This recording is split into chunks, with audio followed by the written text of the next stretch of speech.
The podcaster's guide to the conspiracy has the following to say on the subject of insert Josh's topic for what the conspiracy here. It is about a from the century. To say that people were amazed as well as bewildered by the scale and audacity of insert Josh's topic for what the conspiracy here would be an understatement. The fact it implicates and as well as the entire country of in shook people to their very core. More importantly, though, some people were doubtlessly also turned on by insert Josh's topic for what the conspiracy here is definitely a fetish for some people. Yeah, it's perfectly natural. Some would say it's even desirable. But the moral of insert Josh's topic for what the conspiracy here is clear.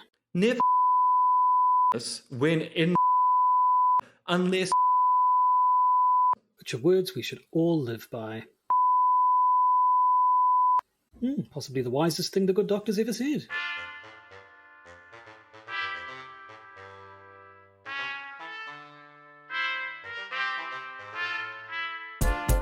The Podcaster's Guide to the Conspiracy, brought to you today by Josh Edison and Dr. M. Dentith.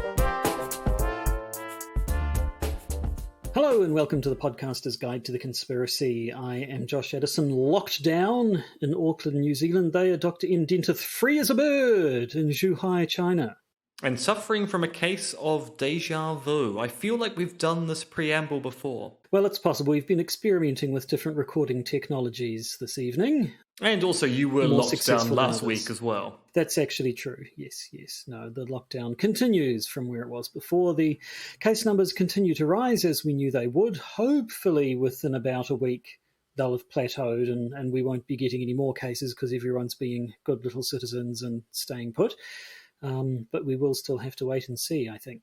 Yes, this is one of these situations where I'm fairly sure things are working out because the case numbers are nowhere near as bad as I dreaded they might be. But I'm also very much aware that I am an epistemologist and not an epidemiologist, although I was once referred to as an epidemiologist in a newspaper back home. So maybe I am both an epistemologist and an maybe they're the same thing. But I am cautiously optimistic, which are, of course, famous words that I could live or die for come next week. Yes, I think the telling thing at the moment seems to be that the rise has been kind of linear and not exponential, which is what you'd expect if the virus were free and wild in the population. So fingers crossed. I mean, it looks like we're definitely in for a bit more lockdown, at least in the North Island.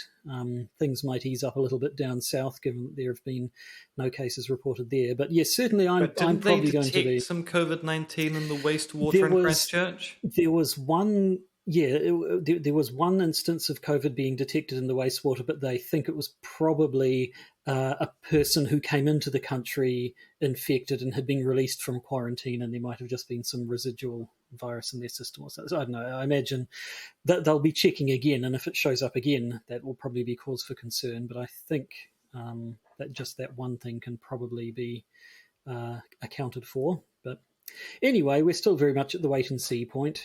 But yes, once again, to all the people who said, what are they thinking, locking down after a single case? Well, now there's like 200 of them. And there always was before we even locked down. It's just we didn't know about them. There was just the one that showed us it was out in the community. But anyway, enough COVID talk. I think everyone's had enough of COVID talk. I think people had enough of COVID talk around about a year ago. Yes, no, definitely. So it's another What the Conspiracy episode, and it's my turn in the driving seat, in the hot seat.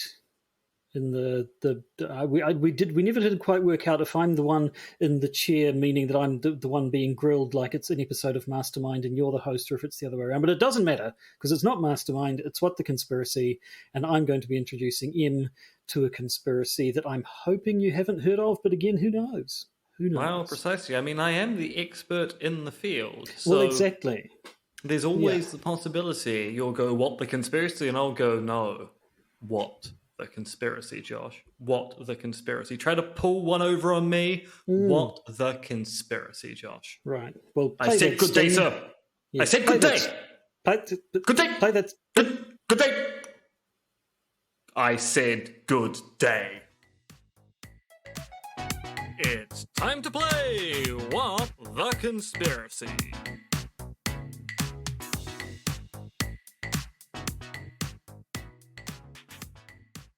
So, have I got a conspiracy for you? Yes, is the answer to that question. But I guess we should do the traditional thing and get you to give me your best shot at where, when, and what this conspiracy concerns. Where? I don't think you've done a local conspiracy recently, although I think you're going to think that if you go local and we go local Aotearoa New Zealand, then I'm going to know what's what. So I think you're going to go local, but you're going to go local Australasia and the Pacific. Mm-hmm. Now I'm assuming, and this is a problematic assumption for a bunch of reasons, but I'm assuming there are probably more conspiracies in Australia than there are in Australasia and the well, I mean, actually, by definition, there must be, if there's going to be Australia and the Pacific as a G-salt, and given that Australia is the biggest part, it's got to be the case Australia has the majority of them. But I'm going Australia, and possibly, really going out here, I'm going to go for New South Wales. Right. Yeah, so New South Wales. Okay, The time period, I think, is going to need to be the 20th century, although maybe you might hedge your bets and go into either the early 21st or late 19th, but I'm going 20th century. And the kind of conspiracy is missing prime minister conspiracy theories. I think you're going to try and pull one over with me with a missing prime minister from Australia, and I'm telling you, he went for a swim and he didn't come back. Right. Well, your reasoning is impeccable. Your conclusions are so-so. The 20th century, 1980s, in fact. Oh, one of the worst decades and also one of the best decades. It had its high points and low points, yes, and we're going to talk about one of the lows. It takes place in the Republic of Ireland and actually Northern Ireland a little bit as well. That's not Australia. It's though. not Australia. That is it's also not New South Wales. I mean, if it had been Wales, that would have been amazing. You would have been close, but no, British Isles. But yeah, that's as close as you go. Well, I suppose the Republic is actually quite close to Wales. It's so geographically, close, actually, I'm a lot closer than you might think, because Wales, they've got a sea border with the Republic of Ireland. True. So frankly, actually, and I think Wales is part of New South Wales. Yep. I'll give you a third, maybe a half marks on that one. Far too generous. And in terms of the topic, it is about something going missing. But that something was not a famous prime minister. I want to talk to you about a kidnapping, but no ordinary kidnapping, a horse kidnapping. Today I wish to tell you the tale of the kidnapping of Shergar, subtitle, Thank You for Your Horse Brutality.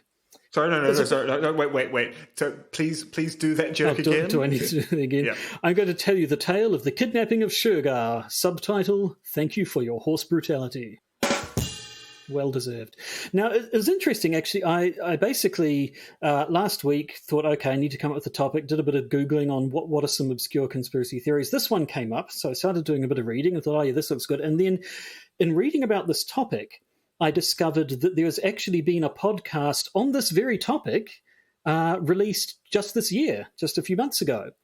It is a podcast by the BBC called Sport's Strangest Crimes about a kidnapping of a horse in Ireland. Now, my challenge to you, without doing any surreptitious Googling, is to tell me, who do you think they got to narrate this BBC podcast about the kidnapping of an Irish horse? Ooh, is it going to be? Oh, actually, no, I've now forgotten.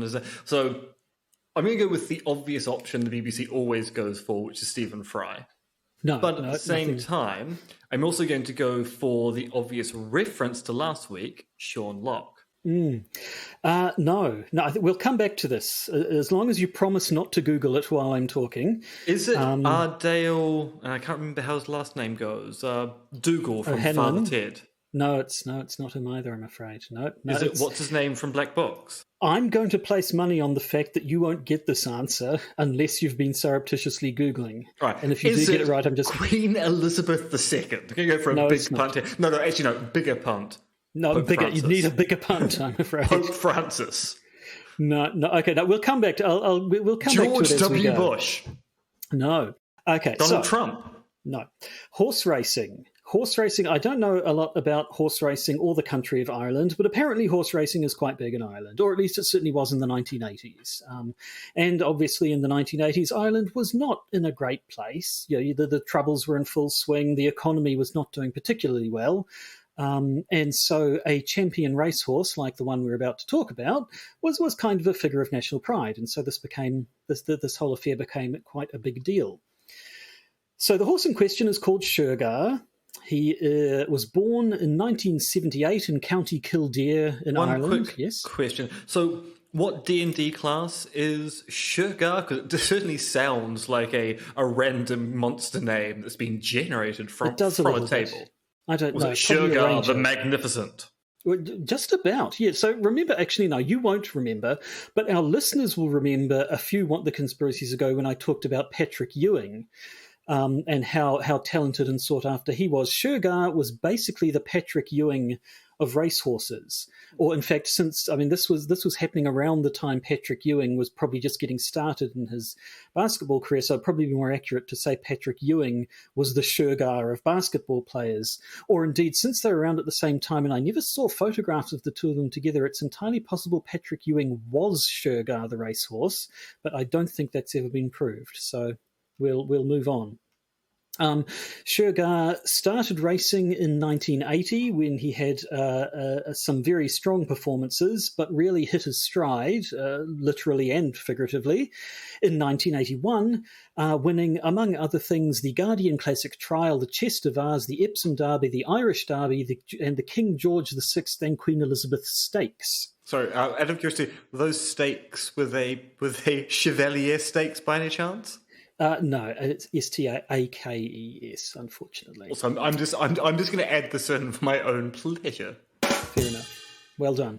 So he was apparently he was known for being not just a great racehorse, a fast running horse, but he was also apparently very, very even-tempered and very easy to work with. He sort of, he had everything, basically. He was great to race, but also great to train and work with and handle and so on. They had sort of school children could come and visit and would be allowed to pet him. Apparently one time he got out of his stables and just went for a wander around the local town until somebody caught up with him and just happily walked him back, and it was, fine. He was just a great horse, apparently.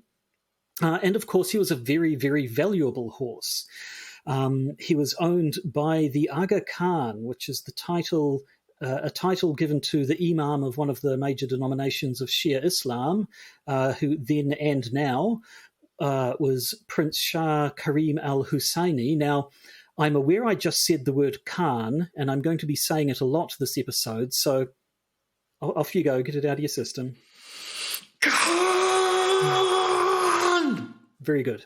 So after his win at the Epsom Derby in 1981, the Aga Khan sold shares in Shergar. Shergar was valued at £10 million, and that's £10 million in 1981, so I don't know how much it'll be worth these days, but a fair bit more. So there were 40 shares, so that's £250,000 apiece. The Aga Khan kept 6, and he and the owners of the other 34 formed an owners syndicate to make money off Shergar, and make money they did. So he did phenomenally well for most of 1981, but towards the end of the racing season, his performance started to drop. And after he came in, I think, a mere 4th at the Prix de l'Arc de Triomphe race, late in 1981, the Aga Khan decided rather than putting more resources into training him up and possibly getting him back on form, or possibly not, they'd just put him out to stud at the Ballymoney Stud Farm in Ireland. And I gather, again, don't know much about racing, but I gather the real money from a champion racehorse is not from, like, prize money from winning races. It's from putting them out to stud. Basically, yeah. it's putting them out to stud, and horse breeders from all around the world will want the opportunity to have this horse sire their next generation of racehorses. So yes, he was put out to stud in Ireland. This was apparently a bit of a point of pride for Ireland. Supposedly the Aga Khan had been offered quite a lot of money to take Shergar to America for the horse breeders over there, but he decided to stay in Ireland. Ireland's much more lax tax laws may have had something to do with that, but this was a big deal. There was apparently a parade in County Kildare when Shergar was brought home. They paraded him down the streets. And he got to work. He got down to business, did this horse. Stud fees for him could be as high as £80,000. In 1982, he, serviced 44 mares, siring about 36 foals. He was booked for another 55 mares for the 1983 breeding season. It's a lot of horse loving right there, which was expected. It's a lot of horse semen. Expected to make over £1 million for the syndicate. Unfortunately, at around 8:30 p.m. on the night of February the 8th, 1983, not long before the breeding season, the stud season was about to begin, he was kidnapped. On that night, 3 masked, armed men burst into the home of a man called Jim Fitzgerald, who was the head groom at the Ballymoney stud farm. So held him at gunpoint, one of them said, "We have come for Shergar, we want £2 million for him." And so Mr. Fitzgerald's family was locked in a room, and he was taken to the stables at gunpoint where the rest of the kidnappers were waiting. Apparently he reckoned there were between 6 and 9 men altogether. Obviously he wasn't in an entirely reliable state of mind, bit of a state of shock, but that was his guess. And he was ordered to put Shergar into a horse float so they could take him away. And unfortunately, Shergar's easygoing nature kind of worked against him in this case, because he basically went without any trouble. He was a fairly chilled out horse who was happy to just jump on this float, even if that was a bunch of strangers getting on there.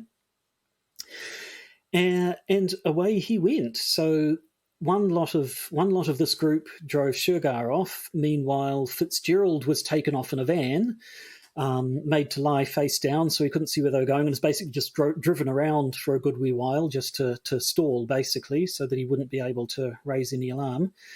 Drove him around for a while and then dropped him off at a village around 20 miles away from Ballymoney. The killers, when they dropped him off, told him not to contact the police or he and his family would be killed. And they told him that the gang would contact him using the phrase King Neptune to identify themselves. Now, as far as we're aware, King Neptune himself, aka Poseidon, the Lord of the Deep, was not involved in the killings in any way, but we can't be sure. Actually, we can be sure, because the Emperor Caligula had a decisive victory against Neptune during his reign, and Neptune has not troubled the world since. Okay, well, there we go then. You've heard it here first. So once Fitzgerald managed to get back to Ballymoney, apparently he sort of had to walk to the next town. Again, remembering this is 1981. So after this would have been, 9:30 or 10 o'clock at night, nothing would be open. He walked to another town, managed to ring his brother, who gave him a lift back to Ballymoney. And at that point, he didn't really know what to do. This was, this is not a situation he'd ever prepared himself for. It wasn't something a possibility he'd ever considered. So his first thing was, well, I really feel like I should call the police or certainly, tell some people, but they told me I shouldn't. So what do I do? So then this big game of phone tag basically commenced. Jim Fitzgerald first called a Frenchman by the name of Gilles Drion, who was the manager of the Aga Khan's studs in Ireland. Drion tried to get in touch with the Aga Khan but couldn't, so he called a man called Stan Cosgrove, who was Shergar's vet and also one of the shareholders in the syndicate, and we'll come back to Mr. Cosgrove later. But Mr. Cosgrove then called Sean Berry, the manager of the Irish Thoroughbred Breeders Association. Sean Berry called his friend Alan Dukes, who was the Minister of Finance. Alan Dukes referred him to Michael Noonan, who was the Minister for Justice. And both Alan Dukes and Michael Noonan, both ministers, said, yeah, you should definitely call the cops. And around 4 o'clock in the morning local time, Mr. Drion, who had been trying to get in touch with the Aga Khan all that time, presumably, finally did manage to get in contact with him, told him what had gone on, Shergar had been stolen, and the Aga Khan instructed them, yes, no, definitely, call the police, call them right away. But by this time, like more than 8 hours had passed since the actual kidnapping, so the trail had gone fairly cold. And the police had didn't really have a lot to go on. And to complicate matters, and presumably this was something that the kidnappers knew, and this was the reason for their timing. There had just been an auction of thoroughbred horses in the area, so it wasn't as simple as saying, look out for some people towing a horse float, because there were lots of horses being transported around the area at that time. So to begin with, they'd taken the horse and they'd basically seemed like they'd gotten away with it, initially at least. So let's take a pause there. Having heard a bit more about the case, who do you think they might have got to narrate a podcast about this on the BBC? Give me another guess. See, I mean, I've already punted big with Pope Francis, Donald J. Trump, George W. Bush, and the Queen of England. So, I mean, I'm going to say it may be the person you least would expect to host a British podcast about the kidnapping of an Irish horse. Well, I mean, if we're talking about the person I would least expect to host a podcast about strange British sporting crimes, I'm going to go, is it me? Am I the host of the podcast? It's a better guess than the previous ones, but no, unfortunately, you're wrong. So let's move on. So the horse had been kidnapped, but kidnapped for ransom, and so obviously then came the ransom demands. Now, apparently the syndicate had decided pretty much early on they weren't going to pay the ransom.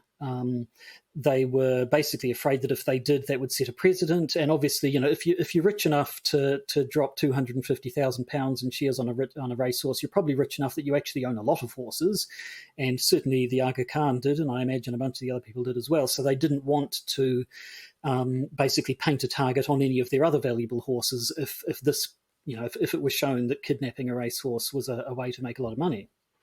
And of course, they were also insured. And I mean, don't forget that for the syndicate, this is an investment. They're in it for the money. I don't know how much, if any of them, had much of a sentimental attachment to the horse. And of course, they were all insured, although some apparently I think they were all insured in the case of Shergar's death, although not all of them had thought to take out insurance in case he was stolen. But anyway. So as for the ransom demand, straight away a horse trainer, I believe located in Belfast, which is fairly far from County Kildare and also in Northern Ireland, not Republic of Ireland, he was kidnapped. He was contacted by the kidnappers, who at that point were asking for apparently only £40,000, although they later raised that to £52,000. And they told him that they would only deal with these 3 certain British horse racing journalists. They wanted them to be, sort of neutral third parties, but who knew what they were talking about when it came to horses. And so all these men were told to meet at a particular hotel in Belfast. And from there, they were all told to go back to Jeremy Maxwell's house and wait for the kidnappers to call. And call they did over the next few days. They called a bunch of times. And being the 1980s, it was the good old-fashioned keep them talking for as long as you can so we can trace the phone call situation. But unfortunately, that never happened. There was apparently only one time where the kidnappers stayed on the line long enough for a trace to be run, but unfortunately the person who was supposed to be running the trace had gone home because their shift had ended, and so that never happened. Now, at the same time as Jeremy Maxwell and these reporters were dealing with kidnappers, a whole second sort of line of negotiation, a second sort of stream was going on in parallel. On the afternoon of the 9th of February, so that's the day after the kidnapping, the kidnappers got in touch with Gilles Drion himself. And apparently things got a little bit farcical at this point because Mr. Drion was a Frenchman whose English was not spectacular. And between his poor grasp of English, his heavy French accent, and the kidnappers' heavy Irish accent, they could barely actually understand each other. And I gather the kidnappers basically gave up at one point and had to ring back a bit later. And apparently, speaking very slowly and clearly, were able to establish that they were after £2 million. and they wanted a contact number in France because they wanted to do all the negotiations through France. Again, like neutral territory, may harder to investigate for the police if it's in another country. I don't know, but they wanted to talk to people in France for their negotiations. And over the next 4 days, the owners syndicate negotiated with the kidnappers through a third-party sort of consulting firm that the syndicate had brought in, acting out of the Aga Khan's office in France. Now, you may be thinking at this point, what's going on? Why were there two different lanes of negotiations going on? Well, some people thought that the first lot was a hoax. Some people thought Jeremy Maxwell and this business in Belfast was just someone else trying to trick other people out of the ransom money and who actually had nothing to do with the kidnapping. But the problem with that is that apparently these people who called Jeremy Maxwell had used the King Neptune code phrase. But more than that, the first call that they placed to Jeremy Maxwell was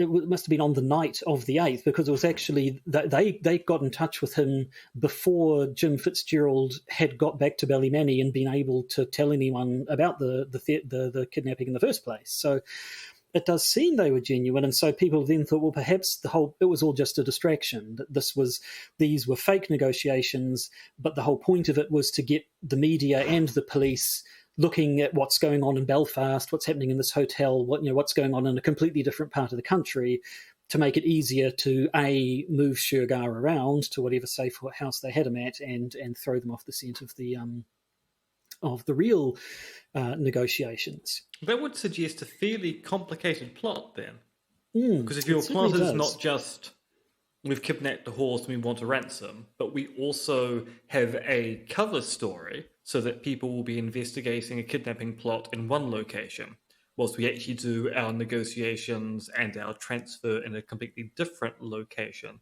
That suggests a very, very organized conspiracy. Yes, well, I mean, this was a very valuable horse owned by some very rich and presumably powerful, Josh, well-connected people. We have already established it's a very valuable vessel of horse semen.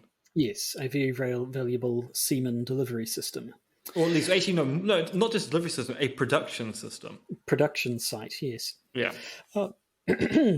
Now, certainly the second lot of negotiations did appear to be the legitimate one. This was the real ransom demands, but they did not go particularly well either. For one thing, the kidnappers seemed to, going by how they spoke, they seemed to think that Shergar was owned solely by the Aga Khan. They didn't, to begin with, realize that he was actually owned by a syndicate of people, and that so therefore they were dealing with a whole bunch of people who all needed to have a say and who needed to confer and agree on things and so on. So that complicated business. They also, some of their demands were just impossible, essentially, that they would say things like, talking to people in the evening, say, okay, you need to get £2 million and you need to have it all together by the end of the night, seemingly not realizing that at the time they were calling, all the banks in France were already shut and there was literally no way of getting £2 million together by the end of the night, things like that, which has led people to think. Some people thought, again, maybe this was another more sowing more confusion, or that maybe it wasn't about publicity and it wasn't about money and these people are after publicity or something. But it does kind of seem like they were, for all the sophistication of it, they didn't quite know what they were doing when it came to the negotiation side of things. And sure enough, the negotiations eventually broke down, as they were basically bound to, since, as I said, the syndicate had basically decided they weren't going to pay out. And so I imagine were probably just trying to draw out negotiations as long as they could, in the hope that the police would be able to hunt them down and get the horse back or something. But so the syndicate started demanding proof of life from the kidnappers. On February the 12th, the kidnappers directed them to where they could find some Polaroids showing Shergar's face next to were these Polaroids showing Shergar in compromising positions? Unfortunately, not. Shergar was a stud horse. If you wanted compromising photos of him in a compromising position, it probably happened daily throughout the breeding season. No, it was the good old holding up a newspaper with today's date, or I think yesterday's date, technically, next to a picture of him. But the syndicate weren't satisfied with that because all you could see in the photo was his head, and they wanted to say, no, we want proof that he's actually alive, in one piece, not injured in any way. And they sort of went back and forth. And on the evening of February the 12th, the kidnappers, possibly just getting fed up with them or possibly finally twigging to the fact that these guys weren't going to pay out, basically said, well, if that's not good enough with you, then to hell with you, hung up and never called back. And then apparently also on February the 12th, there was a call placed to Jeremy Maxwell, the guy from the other line of negotiations, claiming that things had gone wrong and the horse was dead. But that was never substantiated. Now, that was when negotiations broke down and the trail went dead, and that was almost the end of it. Except 8 weeks later, remember I mentioned Stan Cosgrove, the vet of Shergar and one of the shareholders. 8 weeks after the kidnapping, he was contacted by the police and introduced to a man called Dennis Minogue, who said he had contacts in the IRA and would be able to arrange for the release of Shergar for only £80,000. And Stan Cosgrove was apparently quite desperate. He was one of the people who didn't have theft insurance on Shergar, and so was looking to be quite out of pocket. And also he was an Irishman, so I assume was quite actually attached to Shergar. And so in between his desperation and possibly had ideas of being the hero who finally managed to get Shergar back, he went along with the scheme, took £80,000 of his own money, gave it to a detective.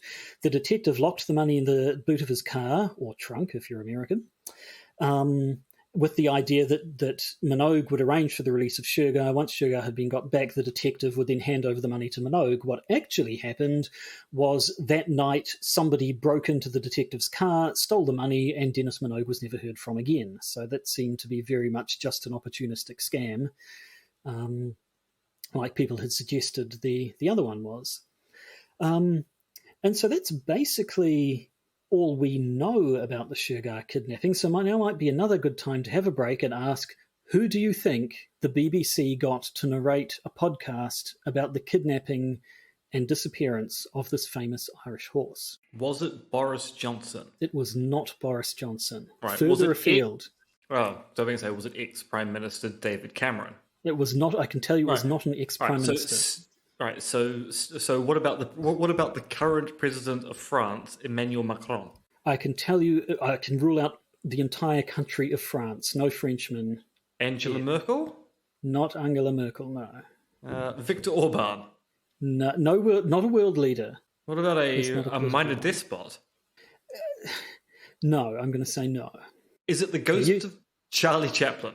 It is not the ghost of Charlie Chaplin, but you're getting a little bit closer. Now, I'll let you think about that. Was it Eddie Izzard, who played Chaplin in The Cat's Meow, a topic which we have to do at some point?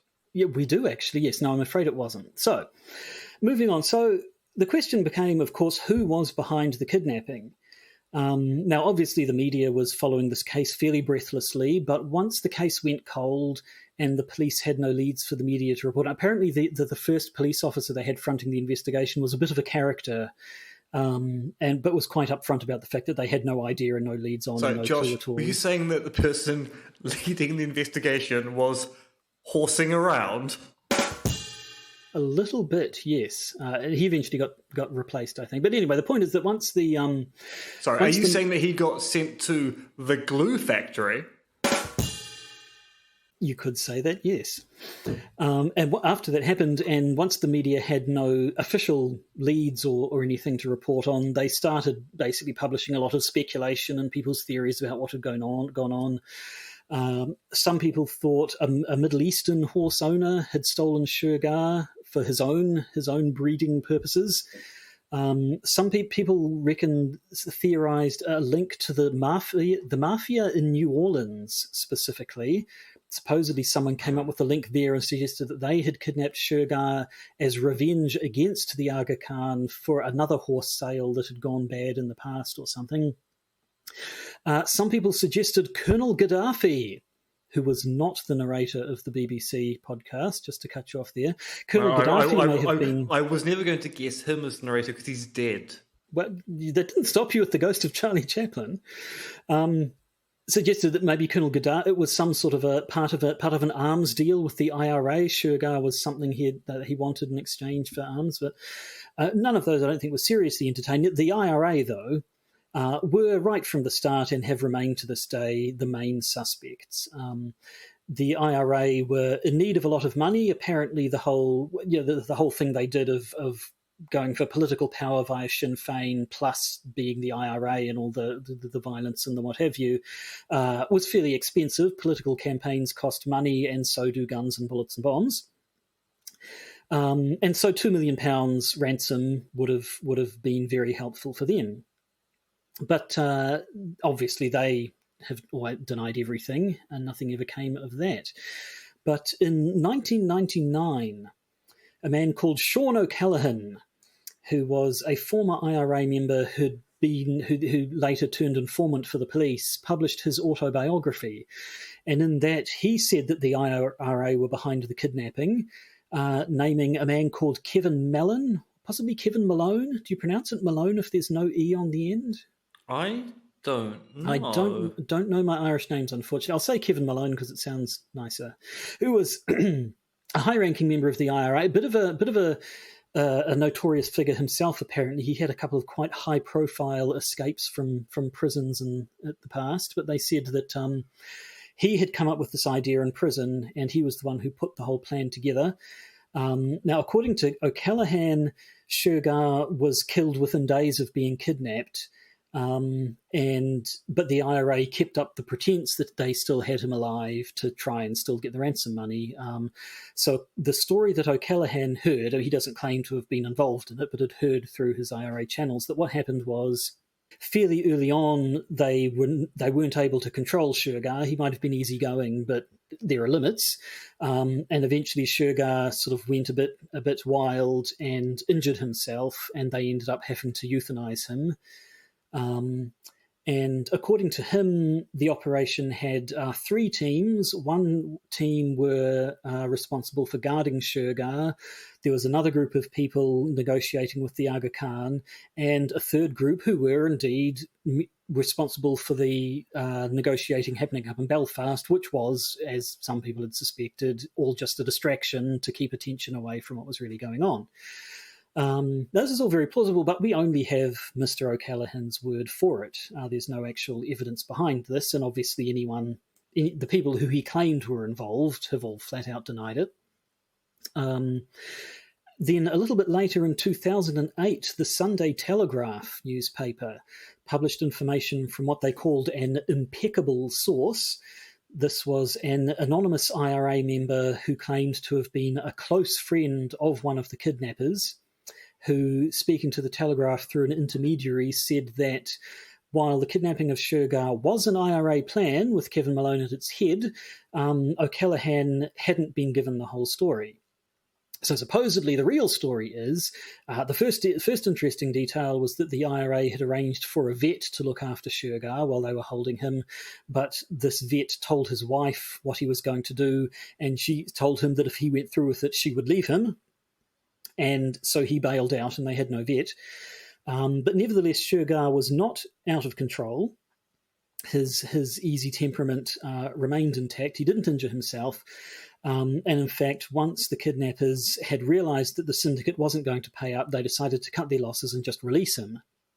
But unfortunately, by that stage, the country was swarming with police. They were looking everywhere for him.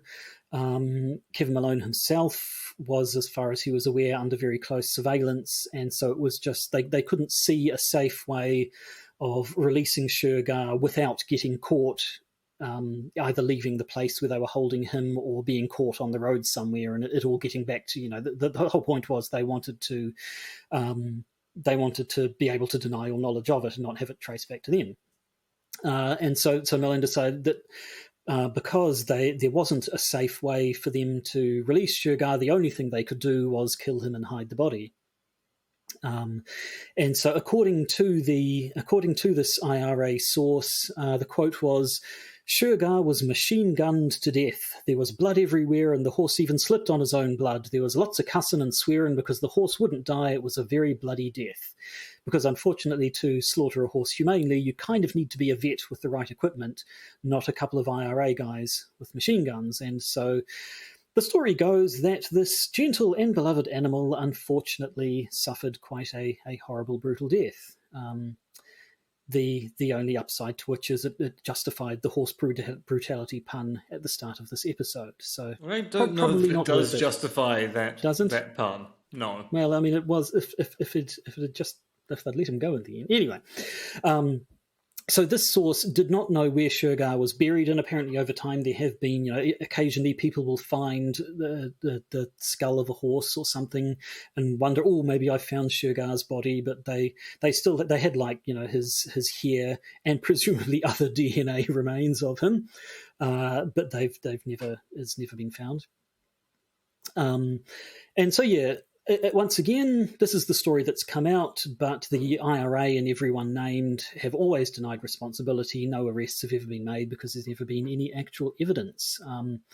According to the Sunday Telegraph informant, the IRA were actually kind of embarrassed that the operation had gone so wrong, which is why even amongst themselves, the story they spread, which is the story that O'Callaghan had heard, wasn't actually what really happened, because what really happened was worse and made them look even worse.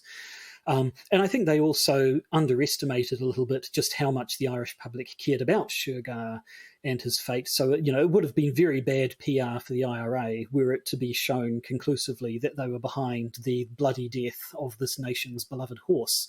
And in fact, as it was, even without any sort of proof or anything, at the time, the police were raiding IRA safe houses all over the country looking for proof, evidence of where he might be or trying to find out. So the IRA did lose a bunch of arms caches and things like that to these raids. But Shergar's body's never been found. It's assumed they probably dropped in a bog somewhere in Ireland. And in that part of the world, the case has just joined the canon of famous unsolved mysteries. Apparently, even at the time, people made jokes about Shergar was last seen being ridden by Lord Lucan, who we did do an episode about very, very early on in this podcast's run. I think it was one of our very first ones on famous disappearances.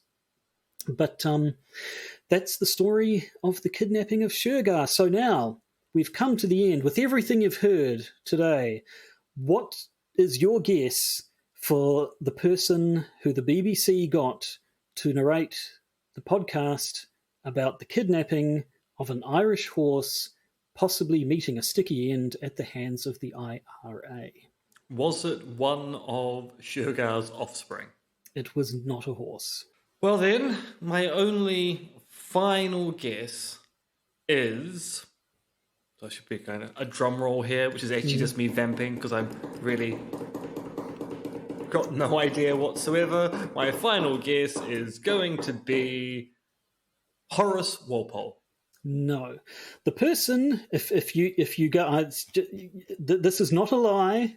This is God's honest truth. If you were to go onto the podcasting medium of your choice and look up Sports Strangest Crimes, you will find that this podcast series is narrated by Vanilla Ice. Yeah, there was no way I was ever going to get that. There was no way you were going to get that. I didn't actually, it's a 7-part podcast series on the kidnapping of Shergar. The fact that it's called Sports Strangest Crimes leads me to suspect that there will be other series about other sporting crimes, but this seems to be the first. It's not very good, I have to say. I listened to it a bit. It's one of those ones that's quite... don't know if you call it overproduced or something, like every sentence is punctuated with a sound effect or a snippet of music or something, a very on-the-nose bit of sound engineering, to the extent that in one of the later episodes when they're talking about the police investigation and how they eventually were consulting psychics and remote viewers, they introduced that sentence with a snatch of Superstition by Stevie Wonder, just because... I mean, it's a good song. It's a good song, but yeah, a little bit on the nose, I thought. But yeah, I mean, it really. I didn't listen to the whole lot because it just drew the whole damn thing out so much. You'd sort of get one sentence from Vanilla Ice, then a sound clip, then a sound effect, then a bit of music. Just yeah, I don't know that I can recommend it, but it probably, if you did have the patience to listen to the whole thing, it would probably contain more information than this one podcast episode here. But Or you're a fan of there you Vanilla go. Ice, which Or I if you're a suppose there fan of might. Vanilla I Ice. mean, obviously, someone at the BBC is a fan of Vanilla Ice because I can only assume that's the rationale as to why they went. What we need is a famous person to narrate a podcast. There's no one more famous than Vanilla Ice. And other people go, Vanilla who? Vanilla Ice, really big in the 80s. Guess of for what? Well, no one's entirely sure what he was famous for, but he He was did famous. one very successful song that ripped off Queen. And then he disappeared to start his movie career. Unfortunately, 2 years later, once the movie he decided to make was released, no one remembered who the hell he was, I think is And then he became a largely how it went. punchline in The Critic. He did. And then but continues rapping under the name Rob Van Winkle. Did some celebrity boxing as well, and apparently has a house renovating show or something like that. I think talks, almost every 80s I think and they 90s do. celebrity in the US has some kind of, a burger making show, a house renovation show, I became an undertaker and this is how I embalm a corpse show. But there you have it, the story of Shergar. I assume, is horse racing enough of a sport that you're going to force yourself to forget all of this as well, or does it not? I actually have a bit of sympathy to the old GGs because my grandfather was really big on betting on so the was horses. mine, actually, yeah. And I remember sitting at his knee, his copy of Best Bets in his hand, and his asking, "Do you want to place a bet?" And I would go to Best Bets and I would look at who was likely to win the race because they'd always have the first, second, and third likely winners. And as a 5-year-old, I would choose, obviously put my money on the first place winner. I mean, why wouldn't you? And my grandfather trying to explain to me how odds work, and as a 5-year-old, not understanding anything about numbers. Arguably, I don't understand anything about numbers now, but at 5, I was even worse, and insisting we put the money on the first place of according to Best Bets. So there's a bit of me that's actually. And my mum talks about how her parents' generation, they went into owning a horse, which is located down in Frankton.